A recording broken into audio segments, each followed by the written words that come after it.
Cairo ২৫০০ বছর ধরে দুনিয়ার সবচেয়ে গুরুত্বপূর্ণ শহরগুলোর একটি, মিশরের রাজধানী। আজ যাচ্ছি মুসলিম বিশ্বের অন্যতম মর্যাদাপূর্ণ আল আজহার বিশ্ববিদ্যালয়ে। আমি এখন আছি ঐতিহাসিক আল আজহার মসজিদের ভেতরে। পুরনো কায়রোর একটি মসজিদের যাত্রা শুরু হয়ে এটি এখন একটি আধুনিক বিশ্ববিদ্যালয়।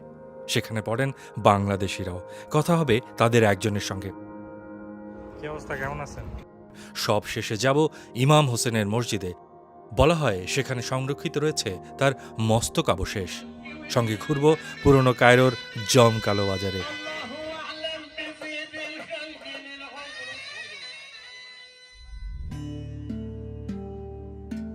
নীল নদের দেশ মিশর। নীল অববাহিকায় কায়রোর চারপাশে বিরাট সব স্থাপত্য দ্বিধায় ফেলে দেয় কোনটা রেখে কোনটা দেখি।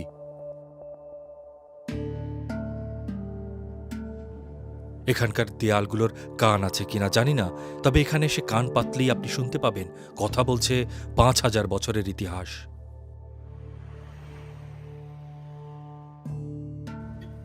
আধুনিক শহর কায়রোর বয়স অবশ্য সেই তুলনায় খুব বেশি নয়।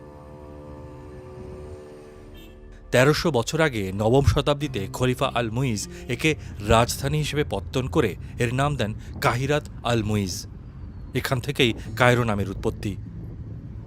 এই খলিফার সময়ই জ্ঞানের কেন্দ্র হিসেবে পরিচিতি পাওয়া শুরু করে কায়রো। প্রতিষ্ঠিত হয় আল আজহার বিশ্ববিদ্যালয়। আমরা যাচ্ছি সেই দিকে।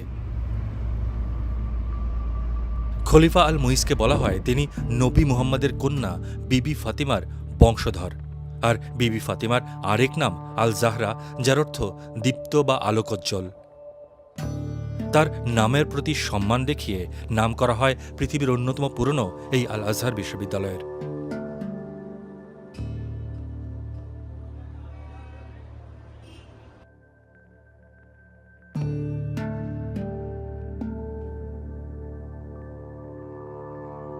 আমি এখন এই বিশ্ববিদ্যালয়ের আধুনিক ক্যাম্পাসে। এখানেই দেখা বাংলাদেশি ছাত্র মহিবুর রহমানের সঙ্গে। তিনি মাস্টার্সে পড়েন।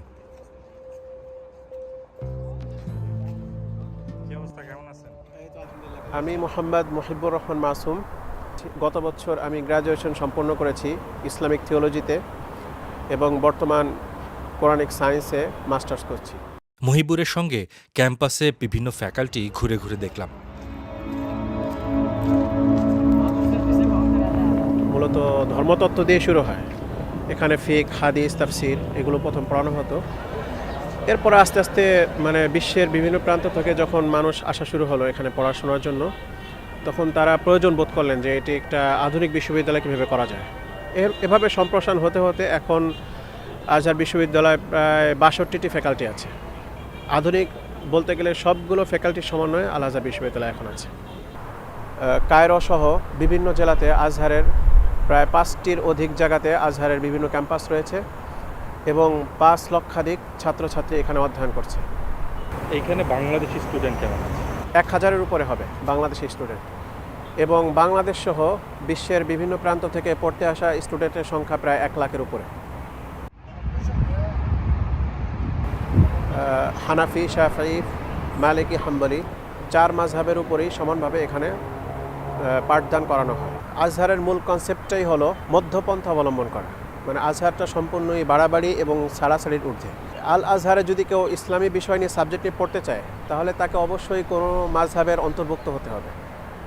মাযহাবের বাইরে গিয়ে তারা এটাকে অ্যাকসেপ্ট করে না। এটা আজহারের একটি কনসেপ্ট বলা যায়। তারা এই ধারণা লালন করে যে কোরআন সুন্নাহ আমাদের ইমামগণ যেভাবে বুঝেছেন তার বাইরে গিয়ে নিজস্ব কোনো মতবাদ যেন প্রতিষ্ঠিত না হয়। এই কারণে ৪ মাযহাবকে আজহার সুন্দরভাবে লালন করে এবং ৪ মাযহাবকে ভিন্ন ভিন্নভাবে পড়ানো হয়।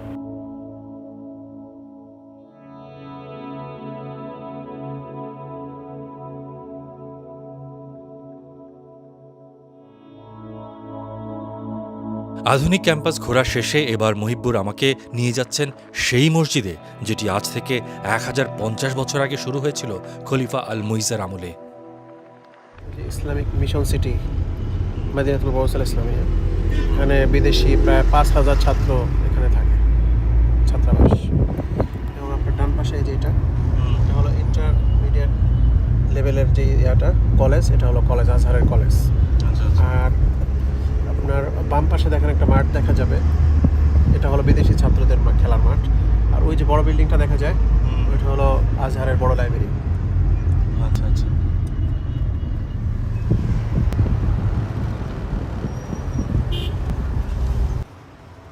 আমরা পৌঁছেছি কায়রোর পুরনো শহর বা ওল্ড টাউনে। এখানে অবস্থিত আল আজহার মসজিদ।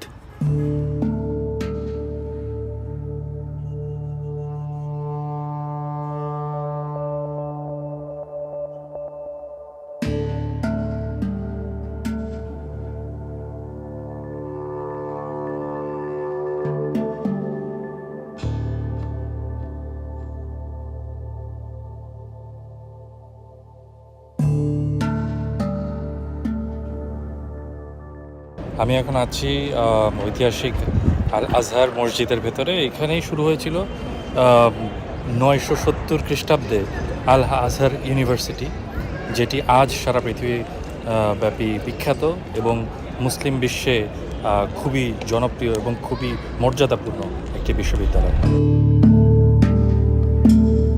অপূর্ব এই স্থাপত্যটির নির্মাণ কাজ শেষ হয় 972 খ্রিস্টাব্দে এবং আনুষ্ঠানিক পাঠদান শুরু হয় 975 খ্রিস্টাব্দে। পরে মসজিদটির কিছু অংশ বাড়ানো হয়, পুনর্নির্মাণ করা হয়। এখন মসজিদের একটি অংশে নামাজ আদায় করা হয়। এখানে রয়েছে অনেকগুলো জ্ঞান বিতরণ কেন্দ্র ও পাঠাগার।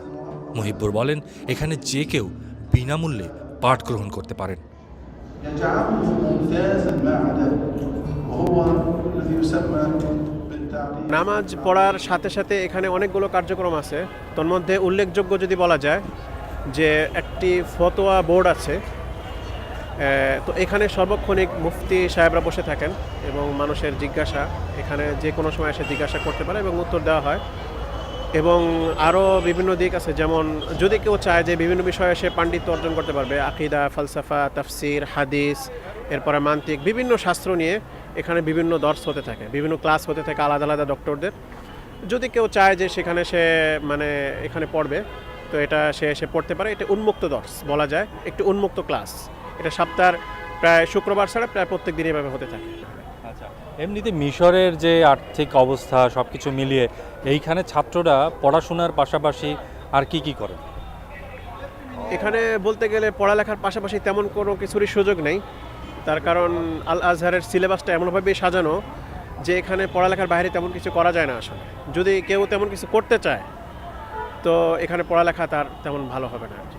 তো আসলে বলতে গেলে উল্লেখযোগ্য কোনো সুযোগ নেই এখানে পড়ালেখার পাশাপাশি কিছু করার। আর আরেকটা বিষয় সেটি হচ্ছে যে এমনিতে মিশরে থাকা, মিশরে খাওয়া, হ্যাঁ, এইরকম খরচ কেমন, এবং এইখানে কোনো একজন স্টুডেন্ট যখন সে এখানে আসতে চায় তার জন্য আসলে কী ধরনের সুযোগ সুবিধা আছে মিশরে বা কায়রোতে? খরচ বলতে গেলে মিডিয়াম, অনেক বেশিও বলবো না। এটা কি বাংলাদেশের মতো না বেশি? বাংলাদেশের মতোই, বেশি হবে না।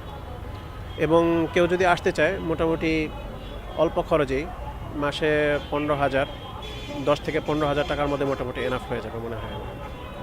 আর এখানে যে ডর্ম আছে, ছাত্রাবাস আছে, ছাত্রদের থাকার জায়গা, সেটি কেমন এবং সেইখানে সিট পাওয়া সব কিছু মিলে এগুলা কি সহজ? হ্যাঁ, বাংলাদেশি ছাত্রদের একটি বড় ছাত্রাবাস আছে, ডর্ম। এখানে প্রায় বলতে গেলে 130টা দেশের প্রায় 5,000 ছাত্র থাকে এখানে, এবং সবার আবাসন এবং খাওয়া দাওয়া সব কিছু এটি আল আজহার কর্তৃপক্ষই বহন করে। ইতিহাস বরাবরই আমাকে আলোড়িত করে, অভিভূত করে। আর মিশর এমন একটা দেশ যেখানে ইতিহাস ছড়িয়ে ছিটিয়ে আছে। এবার মহিব্বুর বললেন আল হোসেন মসজিদ দেখাবেন।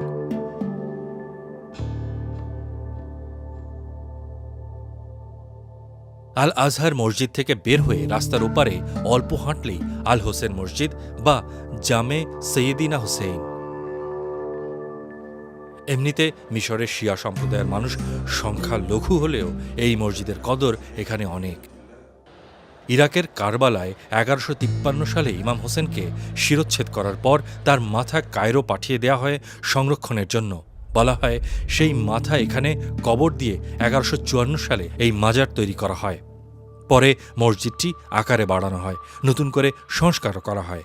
এখন এখানে দর্শনার্থীদের ভিড় লেগেই থাকে।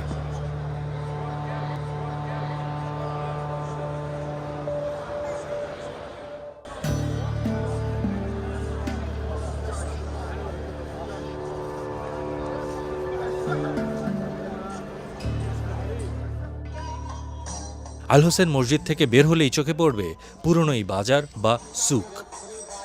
লোকে লোকারণ্য এই স্থানটি হল ঐতিহাসিক খান আল খালিলি বাজার। 1300 থেকে 1600 শতাব্দীর মামলুকদের শাসনামলে এটি বাজার হিসেবে প্রতিষ্ঠিত হয়। মূলত খলিফা আল মুইজ বা তার ফাতিমিদ উত্তরাধিকারদের শাসনামলে এখানে প্রাসাদ ও প্রাসাদ চত্বর নির্মিত হয়। তার একটি অংশে পরে বসে এই বাজার।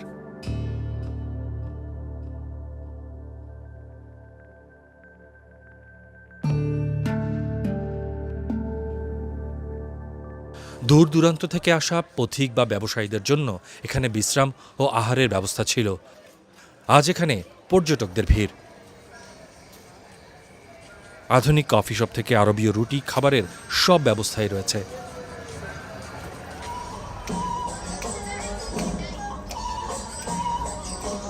আছে পর্যটকদের সংগ্রহের জন্য নানা উপহার পণ্য।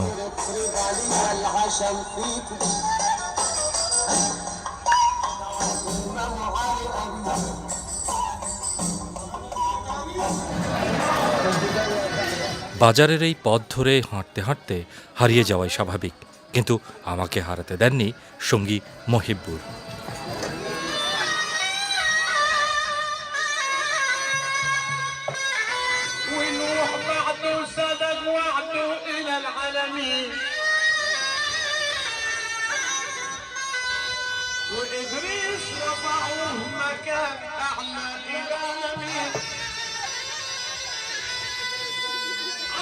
الخلافة 950 من عمره،